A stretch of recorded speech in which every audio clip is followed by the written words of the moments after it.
자, 오늘은 로봇 이야기를 좀 할까 합니다. 리포트 비하인드 이어갈 거고요. 테슬라와 구글이 선택한 기업인 로보티즈, 인공관절 수술 로봇으로 올해 회복 실적을 기대하고 있는 큐렉소 두 가지 보도록 하겠습니다. SK증권 박찬솔 연구원 나와 계십니다. 안녕하세요. 네, 안녕하십니까. 네.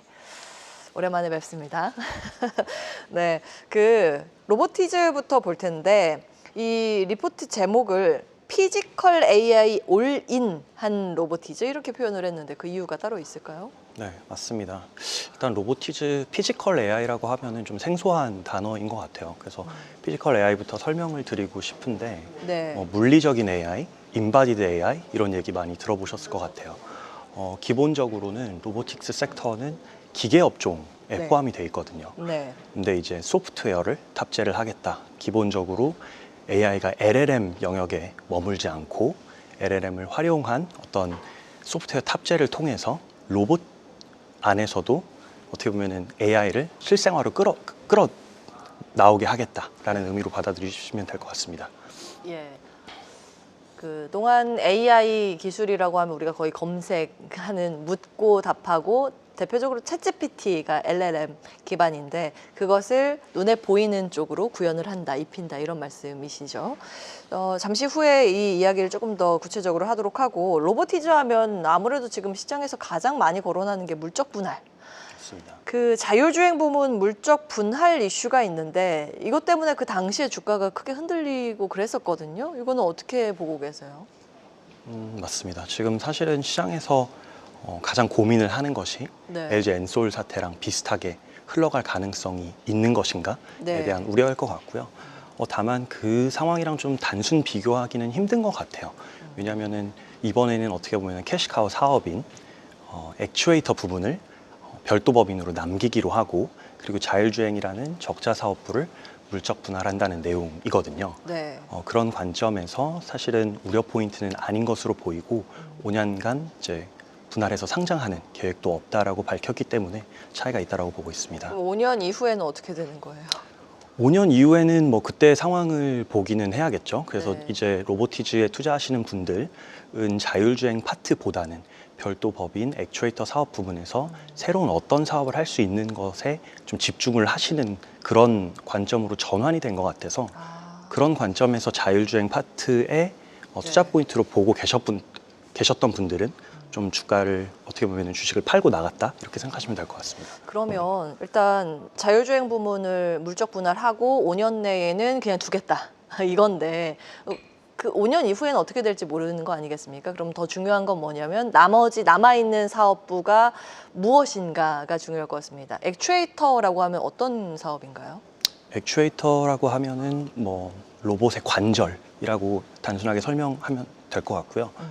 기본적으로 산업용을 좀 친숙하게 생각하시기 때문에 6개의 관절, 뭐 육축 로봇이라고 하는데 예. 그것이 어떻게 보면은 업계 스탠다드입니다.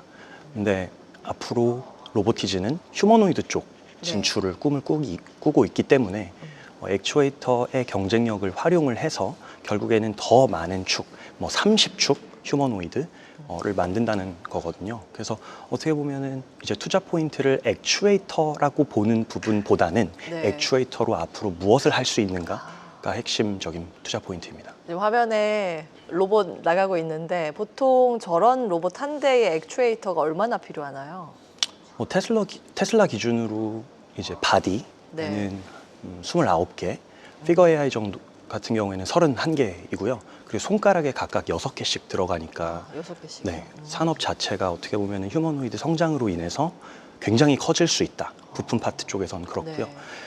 글로벌 업체들이 이제 휴머노이드를 꿈꾸는 이유도 이것이 뭐 지금 당장 완성될 거라기보다는 전체적인 서플라이 체인이 조금 재편될 필요가 있다. 어떻게 보면 서플라이 체인 내에서 부품을 네. 하는 기업들이 미래를 대비해서 조금 더 투자를 선행적으로 한다던가 하면서 서플라이 체인을 활용을 통한 어떻게 보면 대량 생산 이런 부분들을 좀 주목해 봐야 될 것 같습니다.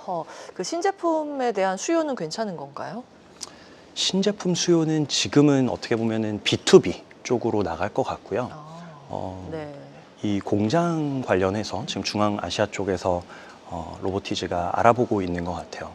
공장뿐만 아니라 관제 시설도 있을 거고요. 네. 그리고 아까 이제 영상에서 나왔던 것처럼 훈련 센터도 필요할 것으로 보입니다. 그런데 이렇게 공장에 대한 어떤 논의를 한다는 것은 네.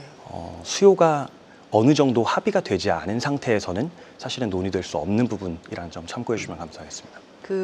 혹시 이제 LG전자 쪽이 지분을 투자한 바가 있지 않습니까? 일찍부터 좀 로보티즈에 투자한 것으로 알고 있는데 그 LG전자와의 협력 부분이 중요한 키가 될 것 같거든요. 이거는 어떻게 보고 계세요?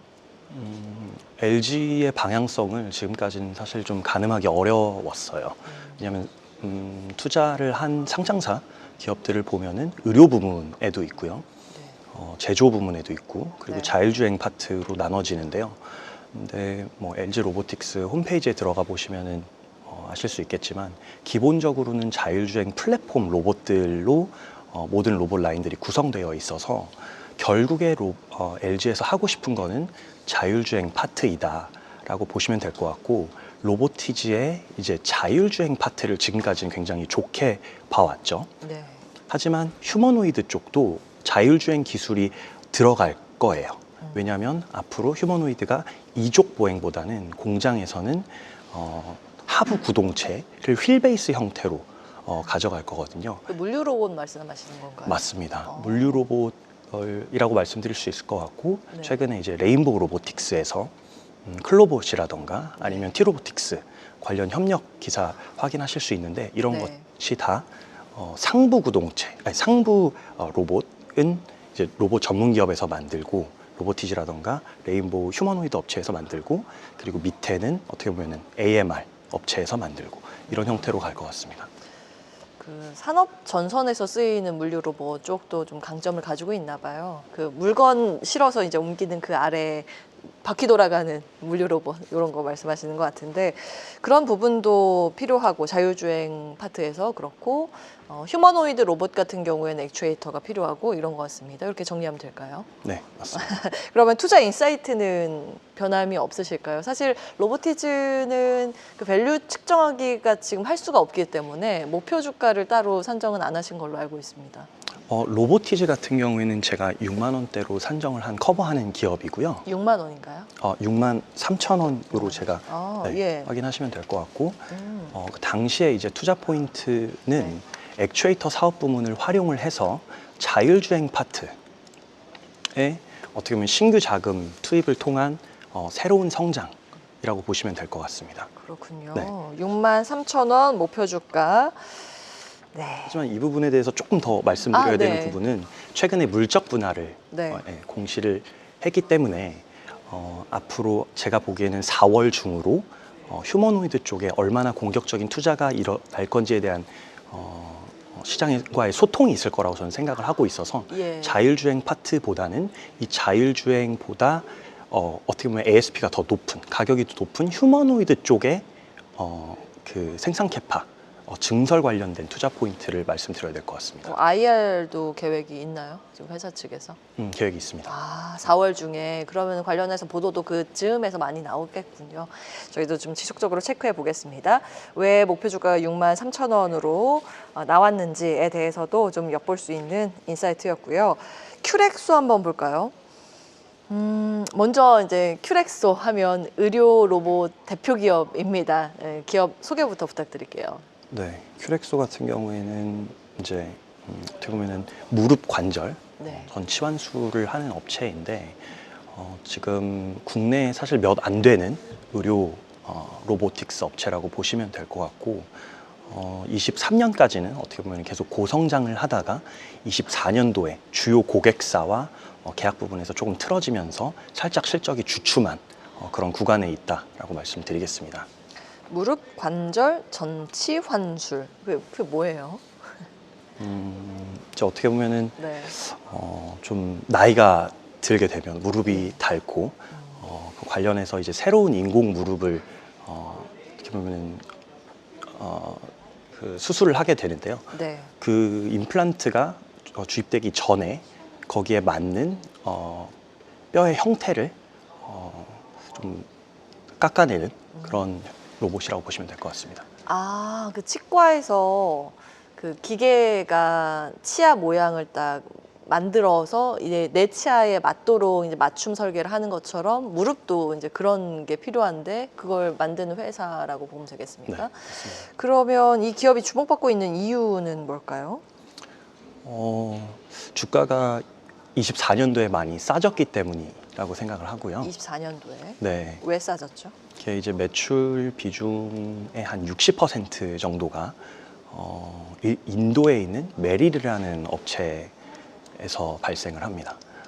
작년 한 6, 7월 정도의 기사가 있을 텐데요. 네. 여기에서 큐렉소 제품에 대한 어떤 독점 판매권을 가지고 있었는데 이 로봇이 워낙 좋다 보니까 인도 시장에서 직접 해보겠다라는 관점에서 유사 로봇을 만들어 봤거든요. 하지만 네. 뭐 잘 되지는 않고 있는 그런 상황입니다. 자, 작년에 얼마나 빠졌는지 한번 보니까 65% 24년도 한 해 동안 65% 빠졌습니다. 근데 그 악재, 그렇게만큼 주가를 끌어내렸었던 악재가 지금 해소 과정이라고 보시는 것 같아요. 네, 맞습니다. 뭐 60%대 하락한 건 예. 이제 매출 비중의 60%대를 차지하고 있던 업체가 어떻게 보면은 앞으로 납품을 할 수 없는 상태가 되면서 나타난 현상이라고 보시면 될 것 같고, 네. 작년 말에 이제 인도 법인 설립 계획을 발표를 했고, 메릴뿐만 아니라 현재 있는 업체들에게 공급할 수 있는 권한을 좀 부여를 하게 되면서 인도 시장 정상화 과정에 있다라고 말씀드릴 수 있겠습니다. 그럼 올해 실적 전망은 어떻게 하고 계세요? 올해는 뭐 굉장히 좋을 것 같고요. 업체에서 얘기를 하고 있는 로봇 대수가 이 기본 메인 로봇 외에도 상당히 좀 많이 늘어나는 그림으로 갈 것 같고요. 한 연간으로 100대 정도라고 네. 보시면 될 것 같아서 급성장할 것으로 보고 있습니다. 그 투자 포인트가 중요할 것 같은데 목표 주가 어떻게 산정하고 계세요? 큐렉소는 제 커버 기업은 아니지만 제가 봤을 때는 23년에 어떤 주가의 이력이 있고 그때 네. 시장의 기대치가 있을 텐데요. 25년 그리고 26년 YOY로 둘 다 매출액 영업이익이 계속 성장할 가능성이 높아서 23년에 고점을 넘어설 가능성이 있는 기업이다. 그런 포텐이 있는 기업이라고 정리드리겠습니다. 자, 그러면 로보티즈하고 큐렉소 원픽 단답형으로 듣고 마무리하겠습니다. 로보티즈라고 말씀을 드릴 수밖에 없을 것 같고요. 그 이유는 네. 삼성전자에서 레인보우 로보틱스 관련 투자, 그리고 올해도 시장에서 오늘도 시장에서 반응하고 있지만 SK에서 유일 로보틱스의 투자, 다음은 이제 LG에서 로보티즈가 아닐까라고 생각하고 있습니다. 여기까지 하겠습니다. SK증권 박찬솔 연구원과 함께했습니다. 오늘 말씀 고맙습니다. 감사합니다. 계속해서 다양한 경제 이슈를 알고 싶다면 구독과 좋아요, 알림 설정 부탁드립니다. AI 캐스터 권미정이었습니다.